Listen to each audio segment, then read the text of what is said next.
আসসালামু আলাইকুম, কেমন আছেন সবাই? আশা করছি আল্লাহর অশেষ রহমত আলহামদুলিল্লাহ ভালো আছেন। আবারও চলে আসলাম আমার বন্ধুদের মাঝে। আজকে অবশ্য নতুন একটা টপিকস নিয়ে এসেছি। এটা হচ্ছে এক ধরনের গাউন ফ্রক। আমরা ফ্রক অনেকেই তৈরি করতে পারি, আমাদের ঘরে ঘরে কিন্তু সেলাই মেশিন আছে। হাতে কলমে শিক্ষা ছাড়াও আমরা এটা একটু কৌশল, একটু টেকনিক খাটিয়ে খুব অনায়াসেই এই ফ্রকটা তৈরি করে নিতে পারবো। চলুন দেখতে থাকি। আমি এখানে 3 হাত বহরের 3 গজ কাপড় নিয়েছি। যেহেতু আমার এখানে কাপড়ের বহরটা বেশি, সেক্ষেত্রে আমার কাপড়ের পরিমাণ এত বেশি লাগেনি, 3 গজেই আশা করছি হয়ে যাবে। তবে ফ্রক তৈরি করার ক্ষেত্রে কিছু টেকনিক রয়েছে, যেগুলো অবলম্বন করে আমরা যদি এটা কাটি বা সেলাই করি, তাহলে কিন্তু ফ্রকটা উঁচু নিচু হওয়ার কোনো সম্ভাবনা থাকে না, আর গাউনটাও অনেক ভালো আসে। আমব্রেলা কাটিং ছাড়াই ফ্রকটা গাউন অনেক বেশি হবে। চলুন দেখতে থাকি আমরা কিভাবে এই ফ্রকের কাটিংটা করব। আমরা চলে যাচ্ছি পরবর্তী স্টেপে। আমি উপর থেকে 14 ইঞ্চি রেখে সেলাই সহ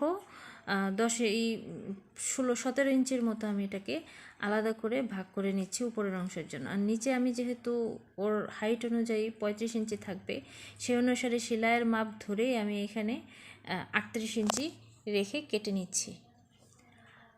সমানভাবে চিহ্ন করে আমি অংশটা আলাদা করে নিব।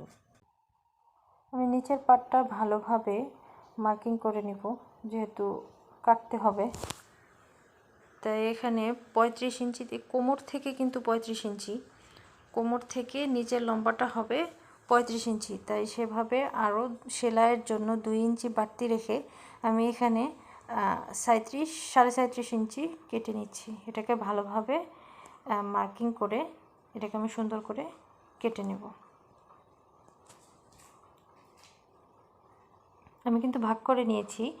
উপরের অংশটা তৈরি করার জন্য কাপড়টা আমি আলাদা করে নিয়েছি। এখন এই কাপড়টা দিয়ে আমি উপরের অংশটা কেটে নেব। কাটার জন্য এটাকে প্রথমে সমানভাবে 4 ভাগে ভাঁজ করে নিতে হবে। এখন ভাঁজ করে নেওয়ার পরে এটাকে আমি একে একে কেটে দেব। আমি প্রথমে গলার অংশটা কেটে নেব। যেহেতু ছোট গলার জামা পরে এবং কি গোল গলার জামা, সেই ক্ষেত্রে আমি ছোট করেই দিব। সেই ক্ষেত্রে আমার এখানে 2 ইঞ্চি 2 সুতা লাগছে আর কি। আর নিচের দিকে আমি এখানে 4 ইঞ্চি পরিমাণে মেপে নিচ্ছি, দাগ কেটে নিচ্ছি। এখন এটাকে আমি সমান করে দাগ কেটে দেব। নিচের দিকটাও দাগ কেটে দিচ্ছি। এখন আমাকে হাতার সাইডটা মার্ক করতে হবে। এখানে আমি 3.5 ইঞ্চি নিচ্ছি, যেহেতু সেলাইয়ে অনেকটাই চলে আসে, যাতে সেলাই করার পর আমার এখানে 3 ইঞ্চি পরিমাণে থাকে। সেক্ষেত্রে আমি এখানে 3.5 ইঞ্চি নিচ্ছি, আর নিচের পাটটা নিচ্ছি 5.5 ইঞ্চি। যেহেতু 13-14 বছরের বাচ্চা, আর ওর বডি মোটাসোটা না, শুকনা, সেই ক্ষেত্রে 5 ইঞ্চি যথেষ্ট।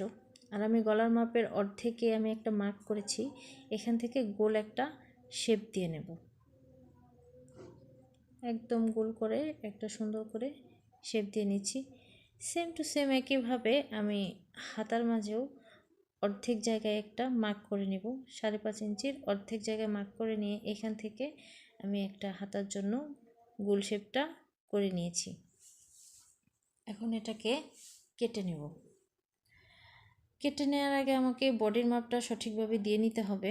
সেটা হচ্ছে ওর বডির মাপ 32, সেক্ষেত্রে আমার আসে 8 ইঞ্চি, কিন্তু সেলাইয়ের সহ আমি এখানে রাখছি 40 ইঞ্চি।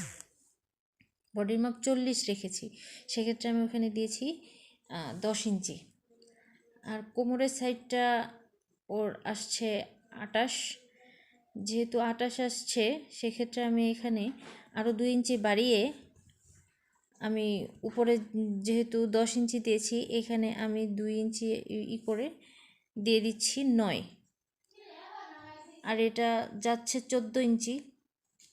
14 ইঞ্চি ওর মেন সেলাই হবে, সেই ক্ষেত্রে আরও 1 ইঞ্চি বাড়তি করে আমি নিচ দিয়ে একটা দাগ টেনে নিচ্ছি।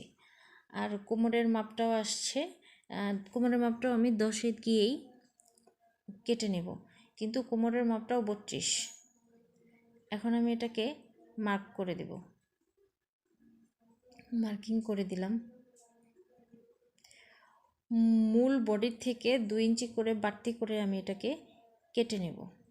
একটু বেশি করেই কেটে নিয়েছি, মার্ক করে নিয়েছি, যেহেতু কাপড়ের ব্যাপার। কম হলে পরবর্তীতে অনেক ঝামেলায় পড়ে যাব। বেশি হলে প্রবলেম নেই, কেটে ফেলে দেওয়া যায়, কিন্তু কম হলে সেটা কার করার কিছু থাকে না। আমি গলাটা কেটে নিয়েছি, এখন আমি হাতাটাও কেটে নিচ্ছি। খুব ইজিভাবে আপনারা এটা করে নিতে পারবেন, খুব একটা কঠিন না। আমি একদম সহজভাবে দেখিয়ে দিচ্ছি আপনাদের। এই দেখেন আমার উপরের পাটটা কিন্তু হয়ে গেল। এখন আমি যেটা করব, হাতার অংশটা কেটে নেব।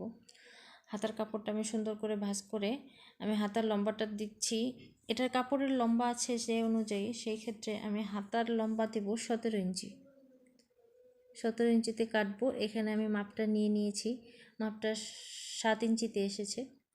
তো 7 ইঞ্চি লেভেলে আমি এখানে একটা মার্কিং করে নেব। আমি এখানে হাতার মাপ অনুযায়ী 7 ইঞ্চি আসে, সেক্ষেত্রে আমি আরও হাফ ইঞ্চি বাড়তি করে 7.5 ইঞ্চিতে একটা মার্কিং করে নেব, যাতে পরবর্তীতে মাপে একদম সঠিক এবং পারফেক্ট আসে। উপরে থেকে আমি 3 ইঞ্চিতে গিয়ে একটা মার্ক করে নেব।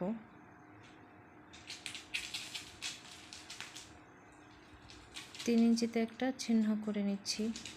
এখন এটাকে আমি সুন্দর করে একটা শেপ দিয়ে দিলাম, হাতার শেপ দিয়ে দিচ্ছি। এখন আমি লম্বার সাইজটা নিচ্ছি 17 ইঞ্চি।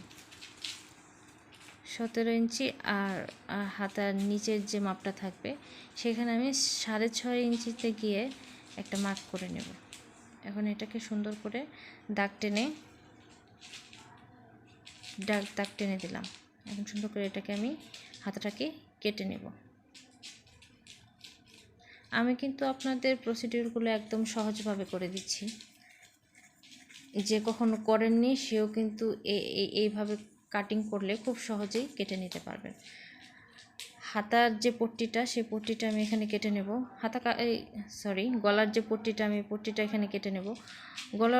গলা কাটার সময় যে অবশিষ্ট অংশটুকু থাকে সেটুকুর মাপেই আমরা গলার পট্টিটা কেটে নিতে পারবো। আমি যে উপরের পাটের কাপড়টা কেটেছিলাম সেই কোমরের মাপ অনুযায়ী আমি কিন্তু এইখানে কাপড়ের যে ভাঁজ দিয়েছি, এখানে 6টা ভাঁজ হয়েছে। সেই অনুযায়ী আমি ওই মাপটাকে 6 ভাগে ভাগ করে সেই অনুযায়ী এটাকে কেটে নিয়েছি। যেহেতু সেলাইয়ের সুবিধার্থে এখানে আমি আরও 2 ইঞ্চি বাড়তি করে মার্ক করে নিলাম। নিচের দিকে আমি 12 ইঞ্চিতে একটা মার্ক করে নিয়েছি। উপরের মার্ক আর নিচের মার্ক বরাবর আমি এটাকে একটা দাগ টেনে নেব এবং এটাকে সুন্দরভাবে কেটে নেব। কেটে নেওয়ার পর শেপটা আমার এরকম হয়েছে, দেখুন। আপনারা সেলাইটা ঠিক এই যে মাঝ বরাবর দিয়ে নেবেন। এখন আমি আপনাদের দেখাচ্ছি কতটুকু পরিমাণে গাউন হলো। দেখেন কত সুন্দর একটা অল্প সময়ে একদম কিছুটা টেকনিক খাটিয়ে কত সুন্দর একটা গাউন ফ্রক হয়ে গেল। এই ফ্রকটাতে কিন্তু আপনার কখনোই উঁচু নিচু হবে না। আর একদম নতুন যারা কখনো শেখেননি হাতে কলমে, তারাও খুব সহজে এই ফ্রকটা তৈরি করে নিতে পারবেন। একদম পানির মতো সহজ করে আমি এটাকে আপনাদের দেখিয়ে দিলাম। আশা করছি আপনারা বাসায় অবশ্যই ট্রাই করবেন।